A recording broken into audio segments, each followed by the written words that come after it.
نحمده ونصلي على رسوله الكريم أما بعد فأعوذ بالله من الشيطان الرجيم بسم الله الرحمن الرحيم رب اشرح لي صدري ويسر لي أمري واحلل عقدة من لساني يفقه قولي اللهم صل على سيدنا محمد وعلى آل سيدنا محمد السلام علیکم ورحمۃ اللہ وبرکاتہ۔ ہم اپنے تعارفی لیسن کا آغاز آج انشاءاللہ قرآن کی اس آیت سے کریں گے، سورہ بقرہ کی آیت نمبر 121۔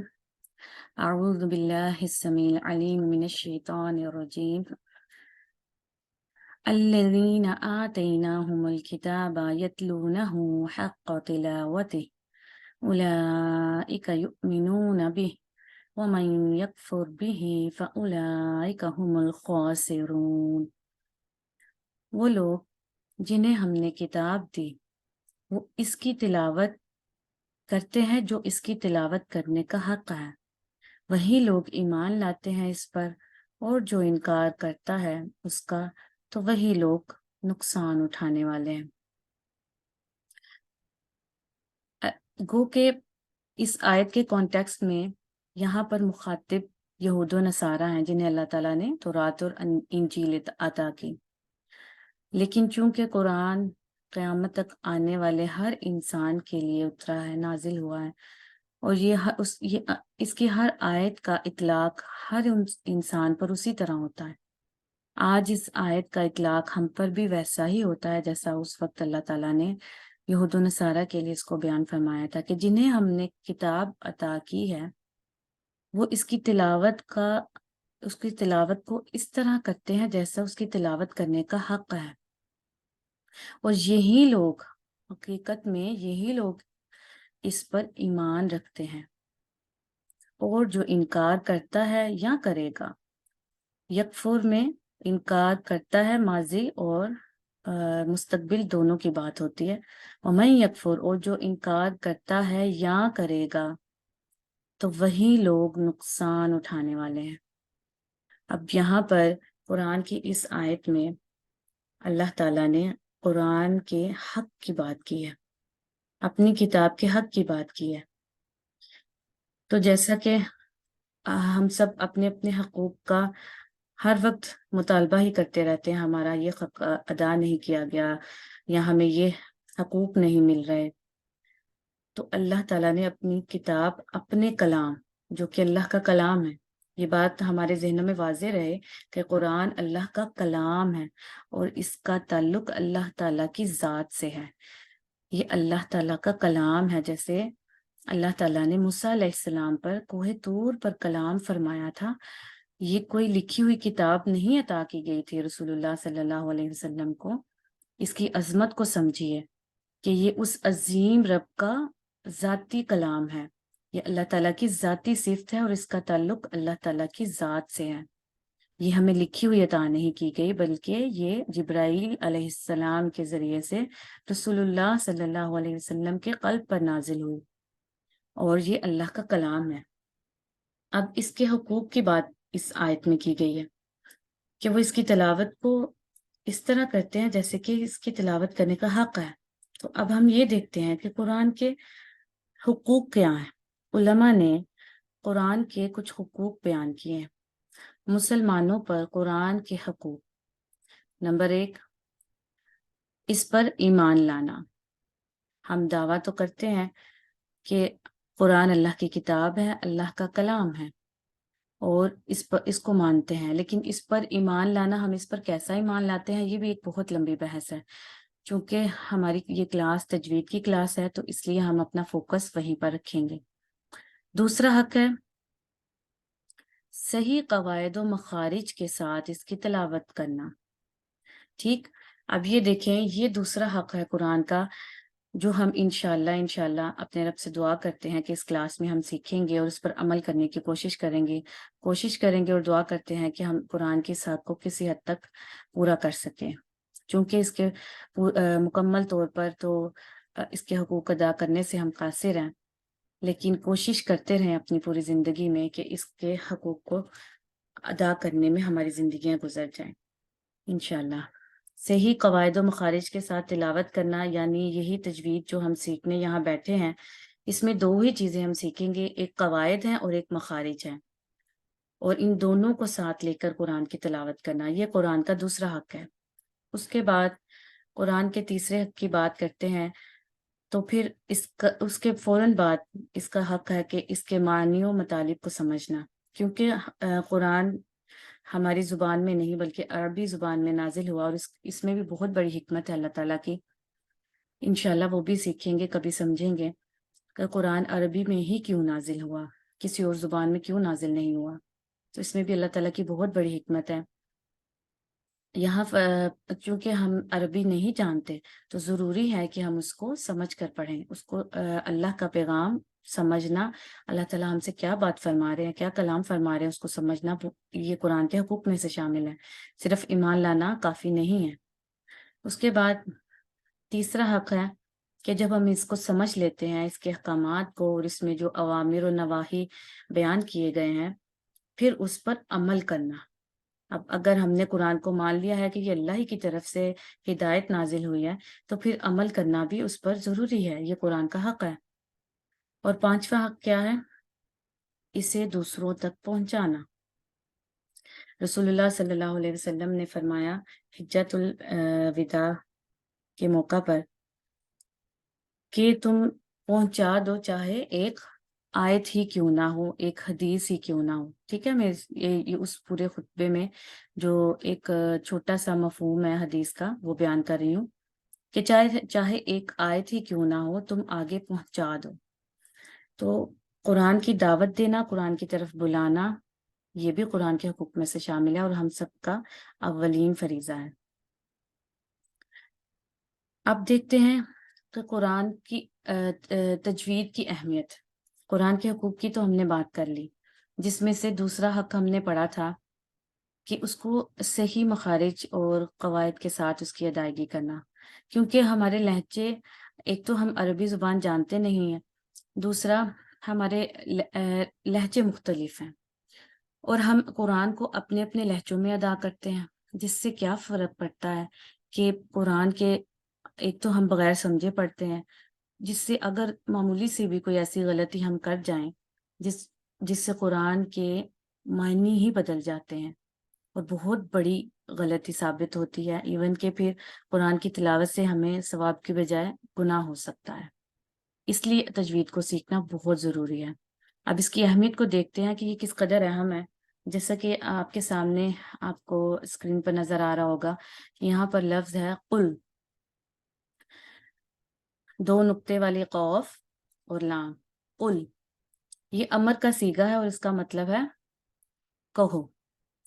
قل، کہو، جیسے ہم پڑھتے ہیں قل هو اللہ احد، قل، تم کہو۔ لیکن جو ڈنڈے والی کاف ہے کل، اس کا مطلب ہے کھاؤ، تم کھاؤ۔ اب یہاں دیکھیں کہ اگر ہم قل اور کل میں فرق نہیں کرتے ہیں قرآن کی تلاوت کرتے ہوئے، تو معنی کس قدر بدل جاتے ہیں۔ اسی طرح آگے دیکھیں کفارہ، کفارہ، ایک آدمی نے کفر کیا، لیکن اگر ہم اس کو کفارہ کی بجائے اگر اس کی زبر میں تھوڑا سا بھی اضافہ کر دیتے ہیں، جیسے کفارہ، کفارہ یعنی ایک ایک زبر ہے، ایک ایک حرکت ہے، اگر اس کو کفارہ کی بجائے کفارہ اس طرح پڑھیں گے تو اس کا معنی ہو جائے گا دو آدمیوں نے کفر کیا۔ اب دیکھیں کفارہ اور کفارہ میں کس قدر فرق ہو گیا اور پورے معنی بدل جاتے ہیں۔ آگے دیکھیں قلبن، قلبن کا مطلب ہے عربی زبان میں، قلبن کہتے ہیں دل کو، جیسے کہ اللہ تعالیٰ نے قرآن کی ایک آیت ہے، اس کا مفہوم ہے کہ اللہ تعالیٰ فرماتے ہیں کہ اے نبی، اس قرآن کو ہم نے آپ کے قلب پر نازل فرمایا ہے۔ جبکہ اگر ہم یہ دو نقطے والے قوف اور ڈنڈے والی کاف میں فرق نہ کریں، جیسے یہاں پر ہے کلبن، یہ ڈنڈے والی کاف سے جو کلبن ہے اس کا مطلب ہے کتا۔ اب آپ کو یہ چند تھوڑی سی چھوٹی چھوٹی باتیں بتانے کا مقصد تھا کہ اگر ہم تجوید نہیں سیکھتے ہیں اور نہ ہی سمجھتے ہیں تو قرآن کو کے ثواب کی بجائے، اس کی تلاوت کرتے ہوئے ثواب کی بجائے اللہ نہ کرے ہمیں گناہ ہو سکتا ہے۔ تو ضروری ہے یہ ساری باتیں آپ کو بتانا، اس لیے ضروری تھی کہ جو چیز ہم سیکھنے جا رہے ہیں ہمیں اندازہ تو ہو کہ اس کی اہمیت کس قدر ہے، تاکہ ہم اپنی اس مصروف زندگی میں، چونکہ وقت بہت تیزی سے دوڑ رہا ہے اور ہم سب اپنی قبر کی طرف تیزی سے گامزن ہیں، تیزی سے قبر کی طرف چلے جا رہے ہیں، کس وقت موت آ جائے کوئی اندازہ نہیں۔ تو کم از کم ہم اس کوشش میں تو رہیں کہ اس کو، قرآن کو اچھے انداز سے، بہترین انداز سے پڑھنے کی کوشش کریں۔ وَرَتِّلِ الْقُرْآنَ تَرْتِيلًا، سورہ مزمل کی آیت کا ایک حصہ ہے جس میں اللہ تعالیٰ فرماتے ہیں کہ قرآن کو ٹھہر ٹھہر کر، خوب ٹھہر ٹھہر کر پڑھو۔ تو قرآن کو اس طرح پڑھنا کہ ہم نے اتنے قرآن مکمل کر لینے ہیں یا اتنے قرآن پڑھ لیے ہیں، یہ مقصد نہ ہو ہمارا، بلکہ قرآن کی ہر لفظ کی صحیح ادائیگی کی جائے اور اسے سمجھ کر پڑھا جائے۔ شعب الایمان میں ہے حسن القرآن بأصواتکم فإن الصوت الحسن یزید القرآن حسنا، اچھی آواز سے قرآن پڑھو کیونکہ اچھی آواز قرآن کریم کے حسن کو بڑھا دیتی ہے۔ تو یہ ایک حدیث ہے جو مجھے بہت پیاری لگتی ہے، جس کا مفہوم ہے، ابھی اس حدیث کے بعد ایک اور حدیث آپ کو بتاتی ہوں جس کا مفہوم ہے کہ جب قرآن پڑھا جا رہا ہوتا ہے تو جب ہم بہت اچھے انداز سے اسے اچھی آواز سے پڑھتے ہیں، خوش الحانی سے پڑھتے ہیں، تو اللہ تعالیٰ اسے بہت غور سے سنتے ہیں۔ یعنی جب ایک بندہ قرآن پڑھ رہا ہوتا ہے تو اللہ تعالیٰ کوئی چیز اتنی غور سے نہیں سنتے، قرآن کو بہت غور سے سنتے ہیں، اللہ تعالیٰ خود سنتے ہیں۔ دیکھیں یہ کتنی بڑی مجھے تو بہت بڑی یہ میں فیلنگ بیان نہیں کر سکتی کہ ہم یہ محسوس کریں قرآن پڑھتے ہوئے کہ ہمارا قرآن اس وقت کون سن رہا ہے، اللہ تعالیٰ خود سن رہے ہیں۔ یہ ایک بہت بڑی بات ہے جب یہ حدیث میں نے پڑھی تھی، اور غالباً اس کی راویہ حضرت عائشہ ہیں رضی اللہ تعالیٰ عنہ۔ اور اس کے بعد ایک چیز ہم یہ دیکھیں گے کہ اب چھوٹا سا اس کو یہ دیکھ لیتے ہیں۔ ایک تو فارمیٹ ہمارے، کیونکہ آج کی کلاس تعارفی کلاس ہو گئی، انشاءاللہ نیکسٹ کلاس سے ہم اپنے باقاعدہ لیسن سٹارٹ کریں گے، تو اس میں ہم تھوڑا سا یہ دیکھ لیتے ہیں کہ تجوید کو سیکھنے کے لیے کچھ چیزیں ضروری ہیں۔ ایک تو ہمارا فوکسڈ رہنا، ریگولر رہنا، کیونکہ ہر روز ایک نیا ایک دن کے بعد ایک دن ایک نیا رول سکھایا جائے گا اور نیا مخرج سکھایا جائے گا۔ تو مخارج ایسی چیز ہیں جنہیں بار بار پریکٹس کرنے سے ہی وہ آتے ہیں، انہیں زبان سے ادا کرنا ہی پڑتا ہے، تبھی جا کر وہ ہم ادا کر پاتے ہیں، ایگزیکٹلی جو اس کا مخرج ہے وہ ویسا نکل پاتا ہے۔ جیسے کہ میں نے آپ کو پہلے بھی بتایا کہ ہماری لہجے، ہماری زبانیں مختلف ہیں، اس لیے ہمیں اس پر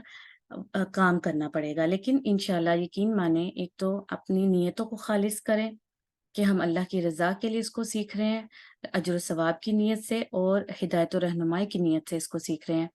تو انشاءاللہ اللہ تعالیٰ ہمارے سینوں کو کھول دے گا۔ اور رب اشرح لی والی دعا ضرور پڑھا کریں،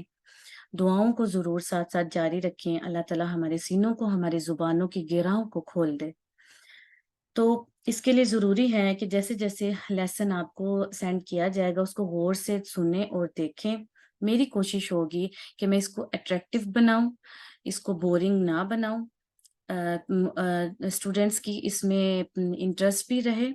اور اس کو ویژولی ہم آپ کو اس کو دکھائیں گے، آپ اس کو دیکھیں اور سنیں، اور پھر اس کو اس پر محنت کرنی ہوگی، مخارج آپ کو ساتھ ساتھ نکالنے ہوں گے، اور یقین مانے چلتے پھرتے بھی جس مخرج کو ہم ایک دن سیکھ رہے ہیں اس کو چلتے پھرتے اب اس کو نکالنے کی کوشش کریں، ٹھیک ہے؟ جو مخرج سکھایا جائے گا اس دن کو اس کو چلتے پھرتے اس کی پریکٹس کریں، اس کی پریکٹس کریں، کام میں چلتے پھرتے آپ موبائل پر اپنا لیسن سٹارٹ کر کے ساتھ ساتھ اس کو سن سکتی ہیں، اور ساتھ ساتھ جو مخارج بتائے جا رہے ہوں گے ان کو آپ پریکٹس کر سکتی ہیں۔ جب رول سکھائے جائیں گے، میں نے پہلے بھی آپ کو بتایا کہ ہم دو چیزیں سیکھیں گے، ایک تو مخارج ہوں گے، ایک قواعد ہوں گے۔ قواعد کو انگلش میں کہتے ہیں رولز، ٹھیک ہے؟ رولز جب ہم سیکھیں گے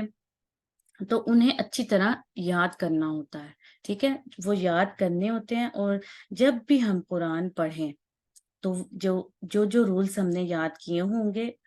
کوشش کریں کہ ویسے ہی قرآن کی آیت تلاوت کرتے ہوئے ان رولز کو اپلائی کریں، چاہے آپ کو وہ آیت بار بار ہی کیوں نہ پڑھنی پڑے،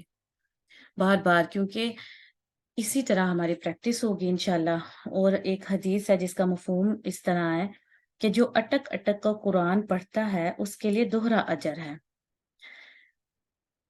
تو ہاں جی، میں نے غالباً پہلے جو حدیث بیان کی اس کی راویہ نہیں، اس کی راویہ حضرت عائشہ ہیں، لیکن حدیث دونوں مستند ہیں۔ جو پہلے حدیث بیان کی کہ اللہ تعالیٰ قرآن کو خود سنتا ہے جب ہم قرآن کی تلاوت فرماتے ہیں، اور اس کی غالباً راویہ حضرت عائشہ ہیں کہ جو اٹک اٹک کا قرآن پڑھتا ہے، نبی صلی اللہ علیہ وسلم نے فرمایا جو اٹک اٹک کا قرآن پڑھتا ہے اس کے لیے دوہرا اجر ہے۔